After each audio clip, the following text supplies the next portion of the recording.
ഏവർക്കും ജിഷ ലേണിങ്ങിലേക്ക് സ്വാഗതം. ഇന്ന് നമ്മൾ 7ാം ക്ലാസ്സിലെ കേരള പാഠാവലി ഇളങ്കാറ്റ് തെല്ലെന്ന് തൊട്ടെന്ന് വന്നാൽ നോക്കാം. ഇലകൾ ഉണങ്ങിച്ചുളിഞ്ഞും കരിഞ്ഞും മുരിഞ്ഞും ദ്രവിക്കാനിരിക്കും മരക്കൊമ്പു കാൺകെ. മഴക്കാറു കണ്ടു മഴത്തുള്ളി വീണു മരച്ചോട്ടിലെങ്ങോ മഴത്തുള്ളി തൊട്ടു. മഴത്തുള്ളി തൊട്ടോരു മാഹേന്ദ്രജാലം തരിച്ചു തുടിച്ചു മരക്കൊമ്പിലെങ്ങും മരിക്കാനിരിക്കും മരക്കൊമ്പു തോറും. കുനുത്തു കുരുത്തു മുളപ്പായ് പൊടിപ്പായ്. ആരാണിത് എഴുതിയത്? ജി കുമാരപിള്ള. കവിതയിലെ ആശയം തന്നെയാണോ ചിത്രത്തിലുള്ളത്? മഴത്തുള്ളി തൊട്ടപ്പോഴുണ്ടായ ഇന്ദ്രജാലം എന്തായിരുന്നു? ചർച്ച ചെയ്യുക.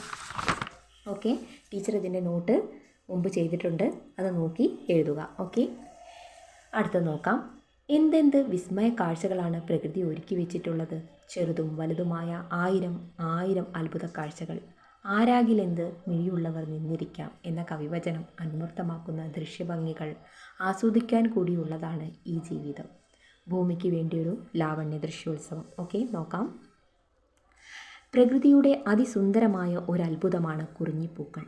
നമ്മുടെ കിഴക്കൻ മലനിരകളുടെ മടിത്തട്ടിൽ അവ പന്തീരാണ്ടിൽ ഒരിക്കൽ പൂത്തുലയുന്നു. നീലക്കടൽ പോലെ നിറഞ്ഞുലാവി ആടിക്കളിച്ചു നിൽക്കുന്ന ആ മനോഹര ദൃശ്യം കാണാൻ നിങ്ങൾ ഒരിക്കൽ പോകണം. കണ്ട് മനസ്സും കണ്ണും കുളിർപ്പിക്കണം. എത്ര വാഴ്ത്തിയാലും മതിയാവാത്ത ഒരു വിസ്മയ ദൃശ്യമാണത്.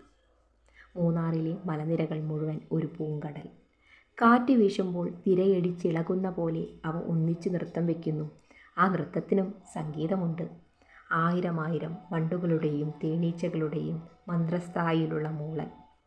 ആയിരം തുമ്പികളുടെയും ചിത്രശലഭങ്ങളുടെയും ചെറുകിളികളുടെയും ചിറകിളക്കങ്ങളുടെയും താളമുണ്ട്. ഇളങ്കാറ്റിൻ്റെ തഴുകലുണ്ട്. ആരുടെയോ മധുരസ്വരത്തിലുള്ള ചിരികളുണ്ട്. വനദേവതകളാവാം, ചെറുചോലകളാവാം. നമ്മുടെ ചുറ്റും മനോജ്ഞവും വൈവിധ്യപൂർണവുമായ ഒരു ഇന്ദ്രജാലം ഉത്സവം കൊണ്ടാടുകയാണ്. കുറിഞ്ഞിത്തേൻ നുകർന്ന് ലഹരി പിടിപ്പിച്ച വണ്ടുകൾ ആ ഇതളുകളിൽ തന്നെ ചേർന്നുറങ്ങുന്നത് കാണാം. അവയുടെ നീലക്കറുപ്പ് മെയ്യാകെ മഞ്ഞപ്പൂമ്പൊടി പൂശിയിരിക്കുന്നു. വായുവിലാകെ അനർവചനീയമായൊരു പരിമളം നിറഞ്ഞുലാവുന്നു. ആ വലിയ മലഞ്ചെരുവുകൾ മുഴുവൻ വസന്തം വന്നു നിന്ന് ആഹ്ലാദ നൃത്തം ചവിട്ടുന്നത് പോലെ. കണ്ണുകൾ കൂപ്പി ഞാൻ ആ സൗന്ദര്യലോകത്തിൽ എല്ലാം മറന്ന് ഏറെ നേരം നിന്നുപോയി. ഒന്ന് ഓർത്തു നോക്കൂ, ഇങ്ങനെയൊരു പുഷ്പോത്സവം കഴിഞ്ഞാൽ ആ പൂക്കളെല്ലാം മറഞ്ഞു പോകും. ചിറകുകളെല്ലാം പറന്നകലുന്നു. ചെടികളെല്ലാം അലങ്കാരങ്ങൾ ഊരിവെച്ച് ഉണങ്ങി നിൽക്കുന്നു. മലഞ്ചെരുവുകൾ ശൂന്യമായി തീരുന്നു. എല്ലാം നിശ്ചലം, നിശബ്ദം. പക്ഷേ നാം അറിയാത്തതിനാലാണ് ആ പൂക്കളെല്ലാം മണ്ണിൽ തന്നെ വിത്തെറിഞ്ഞു കഴിഞ്ഞു. മണ്ണിനടിയിൽ അവയെല്ലാം കാത്തു കിടക്കുന്നു. ഇനിയൊരു പന്തീരാണ്ട് കാലം കഴിയണം.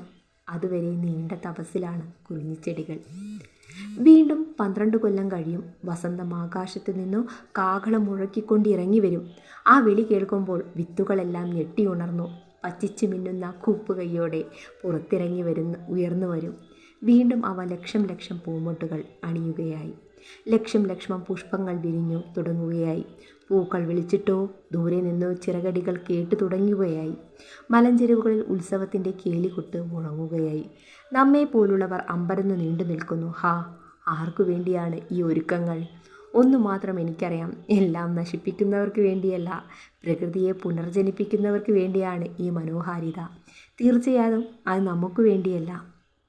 തേനീച്ചകൾക്ക് വേണ്ടി, ശലഭങ്ങൾക്ക് വേണ്ടി, വണ്ടുകൾക്കും തുമ്പികൾക്കും കണ്ണിൽ കാണാനാവാത്ത കോടിക്കണക്കിന് പ്രാണികൾക്കും വേണ്ടി, ഭൂമി എന്ന അമ്മയ്ക്ക് വേണ്ടിയാണ് ഈ ലാവണ്യ ദൃശ്യോത്സവം.